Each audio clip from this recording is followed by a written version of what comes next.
Hello साथियों, good morning, नमस्ते। कैसे हैं आप लोग? I hope you all are staying happy and healthy. तो साथियों, आज हम बहुत दिनों के बाद ऐसे बात कर रहे हैं। तो बात ऐसी हुई, घर में एक के बाद चार लोग तो हम रहते हैं, एक के बाद एक तीनों बीमार हो गए। पहले गर्वीज ने नंबर स्टार्ट किया, उसके बाद आयु और उसके बाद पतिदेव, तीनों बीमार हो गए।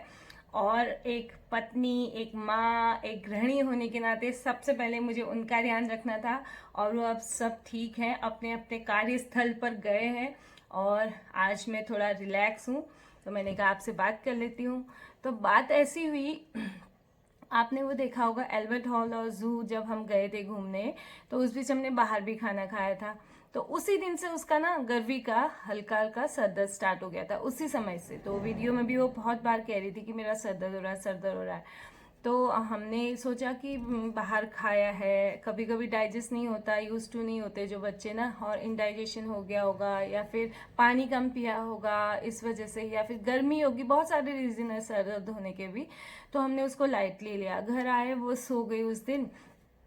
तो फिर सर दर्द उसका था ही हल्का। लेकिन इस बीच जब उसका सर दर्द था ना, हम लोग उसको लिक्विड तो पूरा दे रहे थे, पानी, नारियल पानी, ORS, ये सारी चीज़ें पूरा दे रहे थे। खाना भले वो नहीं खा रही थी। 2 दिन उसका सर दर्द रहा। तीसरे दिन क्या हुआ, उसको दिन में अचानक से बहुत तेज सर दर्द होने लगा और वो जोर जोर से रोने लग गई। तो हम भी पहले तो लाइटली ले रहे थे, लेकिन जब वो रोने लग गई तो मैं भी घबरा गई, हम सभी घबरा गए। तो हमने सोचा कि उसको हॉस्पिटल लेके जाएंगे, और हॉस्पिटल ले गए। ब्लड टेस्ट हुआ तो सोचिए क्या, वही जो आजकल चल रहा है, डेंगू। तो उसको डेंगू डायग्नोस हुआ। तो ठीक है, डेंगू की तो कोई ऐसी दवाई है नहीं एलोपैथी में, बस उनने PCM वगैरह दी और एक एंटीबायोटिक दिया और लिक्विड पीने को ही बोला, ज़्यादा से ज़्यादा लिक्विड पीना है और रेस्ट करना है। तो ठीक हो गया। गर्वी को हमने ध्यान रखा, लिक्विड देते रहे। उसके बीच ये अच्छा रहा कि हम लोग पहले से ही, मतलब थोड़ा जब से वेदर चेंज होने लगा था, आंवला और गिलोय का पानी या जूस तो पी ही रहे थे सभी लोग। तीनों, आयु वाले ही थोड़ा पी रहा था, लेकिन चारों लोग हम लोग पी रहे थे। तो उस वजह से क्या हुआ, ठीक हुआ। फिर उसका ध्यान रखा। टाइम लगा उसको, लेकिन 10 दिन लगे उसको रिकवरी में। पूरा इतना बॉडी उसका पेन होता था, और दवाई ऐसी कुछ थी नहीं, PCM ही थी ले दे के। बुखार नहीं था उसको, बस सर दर्द था और वीकनेस। तो 10 दिन में वो रिकवर हुई। जैसे ही वो रिकवर हुई और स्कूल जाने लगी, आयु का नंबर आ गया। आयु तो मतलब रात से उसको बुखार हुआ। बुखार बहुत तेज नहीं था, और कहते हैं कि डेंगू में बुखार भी तेज होता है, पर इन तीनों को ही बुखार तेज नहीं था। तो आयु को बुखार हुआ तो मैंने पट्टियाँ, रात में पट्टियाँ रखी उसके सर में, और उसको पानी पानी, बार बार उसके होंठ बिल्कुल ड्राई हो रहे थे तो पानी में पिलाती रही। मुझे एक जैसे ही उसने बोला मम्मा सर दर्द हो रहा है, मेरे दिमाग में एकदम से स्ट्राइक किया कि कहीं इसको भी नहीं हो गया हो। तो लेकिन उसको हमने ब्लड टेस्ट वगैरह नहीं कराया, उसका पूरा ध्यान घर में रखा। PCM में घर ही में उसको दे रही थी, और आंवला गिलोय का जूस दे ही रहे थे। और नारियल पानी और ORS तो उसने इतना पिया है ना, तो पूछो मत। फिर ठीक हो गया। 1 हफ्ता उसने लिया रिकवर हो। जैसे ही वो रिकवर हुआ, बस पतिदेव का नंबर।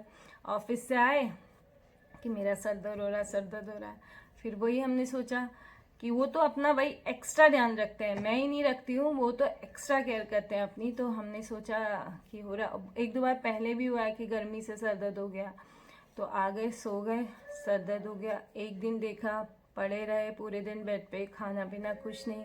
दूसरे दिन देखा, बुखार ज़्यादा नहीं था, बस चेस्ट में पेन और मुंह में छाले हो गए पूरे बिल्कुल। और थर्ड डे, जब थर्ड डे हम हॉस्पिटल गए, ब्लड टेस्ट कराया, तो डेंगू डायग्नोज हुआ। बस क्या था, वही PCM दी और वही एंटीबायोटिक दिया, और बोला ज़्यादा से ज़्यादा लिक्विड पियो। लेकिन उनको कोकोनट वाटर पीने को मना कर दिया था क्योंकि ग्लूकोज बढ़ा हुआ था। तो बस वही सादा पानी और ORS वगैरह हम उनको दे रहे थे, और फ्रूट्स वगैरह ज़्यादा से ज़्यादा, दही में अनार मिला करके ऐसी चीज़ें दे रहे थे, सैलड वगैरह। और क्योंकि हैवी चीज़ें खा रहे थे तो फिर प्रॉब्लम हो रही थी, पेट भी डाइजेस्ट नहीं कर पाता। ऑब्वियसली वीकनेस है तो कैसे डाइजेस्ट करेगा। एक के बाद ये होता रहा, पर इन सब के बीच जब तीनों बीमार हुए ना, सबसे अच्छी बात ये रही कि हमने प्रिकॉशन पहले से ले ली थी।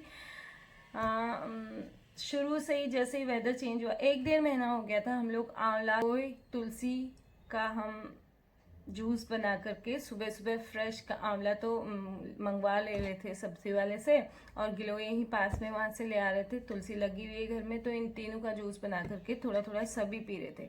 तो फ़ायदा ये हुआ इसका कि तीनों की जो थी ना, वो प्लेटलेट्स कम नहीं हुई, प्लेटलेट्स सबकी ठीक थी, फीवर ज़्यादा नहीं था, बस वीकनेस थी और सर दर्द था। तो सर दर्द के लिए तो हॉस्पिटल में एडमिट करके कोई ऐसा कुछ नहीं था। डॉक्टर से हमने पूछा भी, तो ने बोला कि नहीं प्लेटलेट्स सही है, तो फिर ऐसा कुछ नहीं, घर में ही आराम करिए, रेस्ट करिए। तो ये रहा। तो पता नहीं कहाँ से वो मच्छर आया, कहाँ से इन तीनों को काटा। हो सकता है स्कूल में काटा हो, ऑफिस में काटा हो, या फिर हम पार्क जाते हैं शाम को वहाँ काटा हो, क्योंकि घर में तो पूरी सावधानी हम लोग रखते हैं, हर कोई रखता है ना साफ सफाई, और कहते हैं ये तो साफ पानी में होता है। पता नहीं यहाँ घर में ही काटा, कहाँ भी काटा, लेकिन ये हाल रहा। और वहाँ लोग मतलब क्या ही बोलूं, त्योहारों का सीज़न चल रहा है, लोगों की शॉपिंग चल रही है, लोगों की सफाइयाँ चल रही हैं, और मेरे हॉस्पिटल्स के तो चक्कर लग रहे थे। उस दिन करवा चौथ था, जब लोग करवा चौथ मना रहे थे, और मैं अपने पति को हॉस्पिटल लेके जा रही थी। लोगों के हाथों में मेहंदी लगी हुई थी, और मेरे हाथों में पति की दवाई की स्लिप और दवाइयाँ थी। खैर, कोरोना से जितना अपने आप को बचाया ना, ये डेंगू से नहीं बचा पाए। तो बस दोस्तों, ये है कि अपना ध्यान रखिए।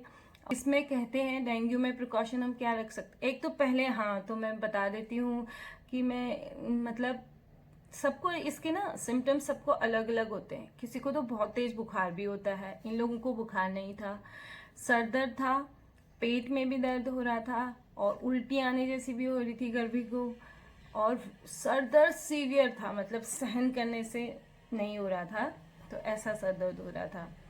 और प्रिकॉशन क्या रख सकते हैं, वही कि साफ़ सफाई तो हर कोई रखता ही है, फिर भी कहाँ से आ जाए पता नहीं चलता है। लेकिन है ना, जैसे वेदर चेंज हो रहा है, तो आप लोग क्या करें कि आंवला और गिलोय तो इतना बेस्ट है ना, भले ही बुखार के लिए हो, डेंगू के लिए हो, आपके प्लेटलेट्स को कम होने ही नहीं देता। जैसे ही बुखार होता है तो प्लेटलेट्स कम हो जाती हैं, नहीं है। एलोपैथी में तो इसका ना ट्रीटमेंट वही है, पीसीएम देते हैं बुखार के लिए, और हेडेक के लिए पेन किलर वगैरह जो भी होते हैं। मतलब एलोपैथी का मुझे ज़्यादा नॉलेज नहीं है, पर जब हम आयुर्वेद या जो घर में कर सकते हैं ना, वो है कि हम पपीते का रस पीते हैं इसमें, और अमरूद के पत्तों का रस पीते हैं, पपीते के पत्तों का रस, अमरूद के पत्तों का रस। आंवला गिलोय तो बहुत ही बढ़िया है, जो कि आपके इम्यूनिटी को भी बढ़ाता है और प्लेटलेट्स को भी कम नहीं होने देता है। और उसके साथ साथ अगर बकरी का दूध है तो सबसे बेस्ट है। बकरी का दूध से मतलब आप एकदम से वीकनेस जो है वो चली जाती है। हमें तो यहाँ मिला नहीं, अगर मिल जाता है तो वो सबसे बढ़िया है। प्रिकॉशन ये है। और उसके साथ साथ लेटे लेटे ही भले ही थोड़ा बहुत हल्का सा प्राणायाम वगैरह कर सकते हैं, जो करें तो इससे क्या होगा, जल्दी से हम बीमारी से उभर जाएंगे। सुनने में इतना सा शब्द है और इतना सा मच्छर से होता है ना, लेकिन भैया तीनों ने ऐसी हालत की है ना घर की, मैं बता नहीं सकती। पूरा माहौल घर का ऐसा हो गया था, नेगेटिव सा, मतलब क्या ही बताऊँ। मुझे ऐसा लग रहा था कि फिर अकेले आप होते हो ना तो बहुत मुश्किल होता है कर पाना। तो इसलिए अपना एक्स्ट्रा केयर करिए और पहले से प्रिकॉशन लीजिए। वैसे भी बीमारियां तो आती रहती हैं, कभी कुछ। तो अपनी इम्यूनिटी को इतना हमने बढ़ाना है कि हम हर किस चीज़ से लड़ पाएँ, वही है। तो बस जब कोरोना को हमने हरा दिया तो ये तो छोटी मोटी चीज़ें हैं, लेकिन छोटी मोटी चीज़ें भी बहुत ख़तरनाक होती हैं। और कई बार तो हमें क्या लगता है कि मुझे थोड़ी ना होगा, मैं तो एक्स्ट्रा केयर करती हूँ, पर ऐसा नहीं है, कभी भी किसी को भी हो सकता है। और इसलिए अपना एक्स्ट्रा ध्यान रखें और हेल्दी रहें, और तभी हैप्पी रह पाएंगे। तो दोस्तों यही था आज का छोटा सा अपडेट। अब दिवाली की तैयारियां करते हैं और आप लोगों से मिलते रहेंगे। तब तक के लिए थैंक यू सो मच। वैसे भी आप लोग, मैंने 1 से स्टार्ट किया था और आप लोगों ने इसे 100 की फैमिली बना दिया। Thank you so much. जब 1 से 100 हो गए हैं तो 100 से लाखों भी हो जाएंगे। इसी उम्मीद के साथ फिर मिलेंगे नेक्स्ट वीडियो में। तब तक के लिए thank you so much for watching. Bye bye.